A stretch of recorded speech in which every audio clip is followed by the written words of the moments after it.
எங்கே நிம்மதி அப்படின்னு தேடாத ஆட்களே ரொம்ப குறைவு தான் இல்லையா? ஏன்னா நம்ம எல்லாருமே மனசு நிம்மதியாக இருக்கணும் அப்படின்னு தான் நம்ம நினைக்கிறோம். அதுக்காக ஒவ்வொரு நிம்மதியை தேடி பல இடத்துக்கு நம்ம போகிறோம். கோயிலுக்கு போகிறோம், வெக்கேஷனுக்கு போகிறோம், மனசு பீஸ்ஃபுல்லாக இருக்கணும் அப்படிங்கிற ஒரு விஷயத்துக்காக. ஆனால் சில சமயங்களில் நம்ம என்ன தான் செஞ்சாலும் மனசு நம்ம சொல்கிறத கேட்க மாட்டேங்குது. எப்போதும் ஏதாவது ஒரு விஷயத்தை நம்மக்கிட்ட சொல்லிக்கிட்டே இருந்து நம்மளுக்கு நிம்மதியே இல்லாமல் ஆகிடுது இல்லையா? சரி, இந்த நிம்மதி எதனால் போயிடுது, அதை எப்படி நம்ம ரெஸ்டோர் பண்ணலாம் அப்படிங்கிறத இந்த வீடியோவில் பார்க்கலாம். நான் Jayashree, I am emotional wellness coach and welcome to my channel Mind Miracle. சரி, நிம்மதி இந்த ஒரு விஷயம் நம்ம எல்லாருக்குமே ரொம்ப ரொம்ப தேவையான விஷயம் இல்லையா? ஏன்னா மனசு நிம்மதி அப்படிங்கிறது இருந்தால் தான் நம்ம எல்லா விஷயத்தையும் சரியாக செய்ய முடியும். ரைட், இந்த நிம்மதி போகிறதுக்கான காரணம் என்ன அப்படின்னு சொன்னால், இப்போ கரண்ட் லைஃப்பில் என்ன மாதிரியான சுச்சுவேஷனை டீல் பண்ணிகிட்ருக்கீங்க அப்படின்னு பாருங்கள். ரொம்ப அதிகமாக ஸ்ட்ரெஸ் இருக்கா? உங்களுக்கு கவனிக்கவே நேரம் இல்லையா? எந்த மாதிரி ப்ரெசன்ட் லைஃப்பில் இருக்கான்னு பாருங்கள். இல்லைன்னா உங்களுடைய கடந்த காலத்தில் ஏதாவது ஒரு விஷயங்கள் நீங்கள் ஆசைப்பட்டு அது நடக்காமல் போயிருக்கா? இல்லைன்னா யாராவது ஒருத்தங்களை உங்களை அவமானப்படுத்தியிருக்காங்களா? இல்லை யாராவது ஒருத்தங்க நீங்கள் ஹர்ட் ஆகிற மாதிரி பேசியிருக்காங்களா?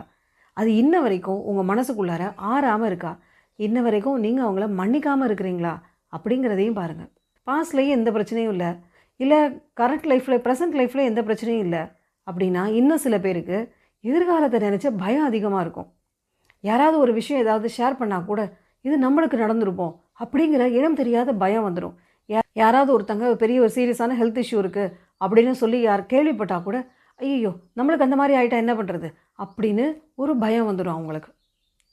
ஸோ ஒன்று எதிர்காலத்தை நினச்ச பயம், இல்லைனா கடந்த காலத்தில் நடந்த விஷயங்கள், இல்லைன்னா ப்ரெசன்ட் லைஃப்பில் அளவுக்கு அதிகமான ரெஸ்பான்சிபிலிட்டி, ஸ்ட்ரெஸ், இந்த மாதிரி விஷயங்கள். இதில் ஏதாவது ஒன்று இருந்தால் கூட போதும், மனசில் நிம்மதி இல்லாமல் போயிடும் இல்லையா? இது காரணம் என்ன அப்படின்னு சொன்னால், நம்ம மைண்டு வந்து நம்மளை எப்போதுமே சேஃப் மோட்லேயே வச்சுருக்கணும் அப்படின்னு நினைக்குது. அதாவது நம்மளுக்கு எந்த பிரச்சனையும் வராமல் நம்மளை பத்திரமா பார்த்துக்கணும் அப்படிங்கிற ஞாபகத்திலேயே இருந்துகிட்டே இருக்குது. ஸோ அதிகமாக யோசிச்சுக்கிட்டே இருக்குது பாஸ்டில் இருந்த லைஃப் எப்படி ஓவர் கம் பண்ணுறது. ஸோ அதனால் எப்போதுமே மைண்டு வந்து அலர்ட் மோட்லேயே இருந்துகிட்டே இருக்குது. ஏன்னா அது நம்மளை சேஃபாக பார்த்துக்கணும், எந்த பிரச்சனையும் வந்துடக்கூடாது. பாஸ்ட்லேயே ரொம்ப நிறைய கஷ்டங்களை அனுபவிச்சிட்டோம், இனிமேல் எதிர்காலத்தில் எந்த பிரச்சனையும் வரக்கூடாது அப்படிங்கிற மாதிரி நம்மளை சேஃப் மோட்லேயே வச்சுருக்க ட்ரை பண்ணுது. ஏன்னா அதை அந்த மாதிரி நம்ம ட்ரெயின் பண்ணி வச்சுருக்கோம் அன்னோயிங்லி. ஸோ அதனால் நம்ம மைண்ட் என்ன நினச்சிக்கோன்னா, எப்போதும் எதையாவது யோசிச்சுக்கிட்டே இருந்தால் தான் நம்ம சேஃப்டியாக இருப்போம் அப்படிங்கிற மாதிரியான ஒரு கண்டிஷனில் அது இருக்குது. அதனால தான் நம்ம நைட்டு படுத்தால் கூட நம்மளுக்கு தூக்கம் வர்றதில்ல, அப்பையும் மனசு எதையாவது யோசிச்சுக்கிட்டே இருக்குது அப்படின்னு. Always it is in alert mode. So அதனால தான் மைண்டு வந்து ரெஸ்ட்லெஸ்ஸாக இருக்க ஆரம்பிக்குது. மைண்டு ரெஸ்ட்லெஸ்ஸாக இருக்கிறப்போ மனசில் நிம்மதிங்கிறது காணா போயிடுது. சரி, இப்போ என்ன செய்யலாம்? பிரச்சனைகள்லாம் இருக்குது தான், இதெல்லாம் யோசித்தாலும் நம்ம எத்தனை தடவை யோசித்தாலும் சில பிரச்சனைகளுக்கெல்லாம் நம்மளுக்கு தீர்வு கிடைக்காது. கடந்த காலத்தில் நடந்தது தான். நான் இன்றைக்கி எத்தனை தடவை யோசித்தாலும் அதை சரி பண்ண முடியாதுங்கிறது நம்மளுக்கு தெரிஞ்சாலும் நம்ம மைண்டு திருப்பி அதையே தான் யோசிக்குது. சரி, அந்த மைண்டை எப்படி ப்ரெசென்ட் லைஃப்பில் கொண்டு வந்து இதெல்லாம் பற்றி யோசிக்க வேண்டாம், இட் பாஸ்ட் இஸ் பாஸ்ட், இதெல்லாம் சொல்லி எப்படி நம்ம அதை சரி பண்ணுறது அப்படின்னா, நான் சொல்கிற சில விஷயங்களை ஃபாலோ பண்ணி பாருங்கள். கண்டிப்பாக உங்கள் மைண்ட் அந்த பாஸ்ட்லேருந்தெல்லாம் வெளியில் வந்து கரண்ட் சுச்சுவேஷன் இருக்கிறது எப்படி ஹேண்டில் பண்ணுறது, ஃப்யூச்சரில் பற்றி இப்படி பயப்படாமல் இருக்கிறது அப்படிங்கிறதெல்லாம் உங்கள் மைண்டு கண்டிஷனாக ஆரம்பிக்கும். சரி, என்ன செய்யலாம் அப்படின்னா, எப்போதுமே அதிகமான திங்கிங் வருது அப்படின்னு சொன்னால் ஒரு நோட் புக் எடுத்து எழுதுங்க. எதையாவது யோசிச்சுக்கிட்டே இருக்கேன்னு உங்களுக்கே தெரியும், நான் ஏன் இவ்வளோ யோசிக்கிறேன் அப்படின்னு ஒரு தாட் வருதுன்னு வச்சுக்கோங்களேன். உடனே ஒரு நோட் புக் எடுத்து எழுதுங்க. எனக்கு என்ன மாதிரியான தாட்ஸ் இருக்குது, என்ன மாதிரியான எமோஷன்ஸ் இருக்குது, என்ன மாதிரி எண்ணங்கள் வருது, எந்த மாதிரி நான் உணர்கிறேன் அப்படிங்கிறத எழுத ஆரம்பிங்க. நீங்கள் எழுதவே உங்களை அறியாமல் உங்கள் மனசில் இருக்கிறதெல்லாம் வெளியில் வர ஆரம்பிக்கும். It is a way of letting out அப்படிங்கிற மாதிரி ஒரு விஷயம். ஸோ எழுத ஆரம்பிங்க. அதே மாதிரி நைட்டு தூங்க போகிறதுக்கு முன்னாடி இன்றைக்கி நாள் எந்த மாதிரி இருந்தது, நான் காலையிலேருந்து நைட்டு வரைக்கும் எந்த மாதிரி ஃபீல் பண்ணேன் அப்படிங்கிறதையும் எழுத ஆரம்பிங்க. ஒன்ஸ் நீங்கள் வெளியில் எழுத ஆரம்பிக்கிறப்பயே உங்கள் மனசு அந்த சப்ரஸ்ட் இமோஷன்ஸ் எல்லாமே வெளியில் வர ஆரம்பிச்சிடும். இது ஒரு விஷயம் செய்யலாம். ரெண்டாவது என்ன பண்ணலான்னா, உங்கள் மூச்சை கவனிக்க ஆரம்பிங்க. உங்களுடைய இன்ஹலேஷன், எக்ஸலேஷன், உள்மூச்சு வெளிமூச்சு ரெண்டையுமே கவனிக்க ஆரம்பிங்க. எப்பெல்லாம் உங்களுக்கு ஓவர் திங்கிங் அப்படிங்கிறது தோண ஆரம்பிக்குதோ, எனக்கு யோசிச்சு எனக்கு ஒரு மாதிரி இருக்குது அப்படிலாம் ஃபீல் பண்ணுவோம் இல்லையா, அந்த டைமில் உங்கள் மூச்சை கவனிக்க ஆரம்பிங்க. உங்கள் மூச்சை கவனிக்க ஆரம்பிக்கிறப்ப அது நிதானமாக மாற ஆரம்பிக்கும். அந்த டைம் வந்து உங்கள் மைண்டும் உங்கள் பாடியும் என்ன நினைக்கும்னா, ஐ ஆம் சேஃப் அப்படின்னு.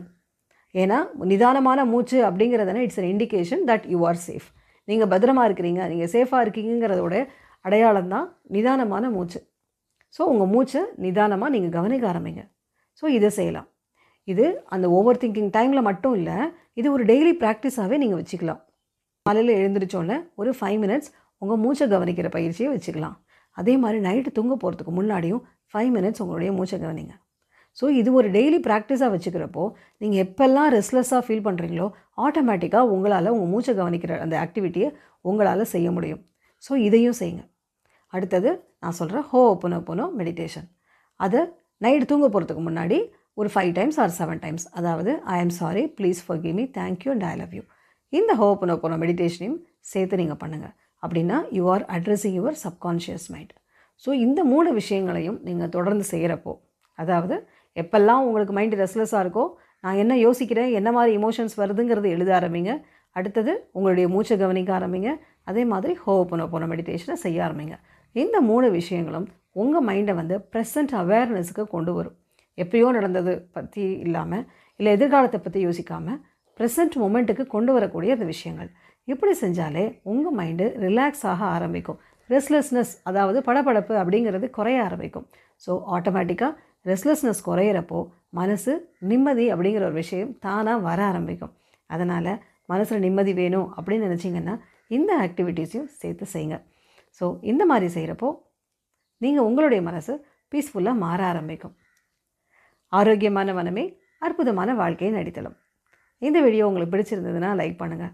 யாருக்காவது யூஸ்ஃபுல்லாக இருக்கும்னு நினச்சிங்கன்னா அவங்களுக்கு இதை ஷேர் பண்ணுங்கள். இந்த வீடியோவை பார்த்த அனைவருக்கும் என்னுடைய நன்றி.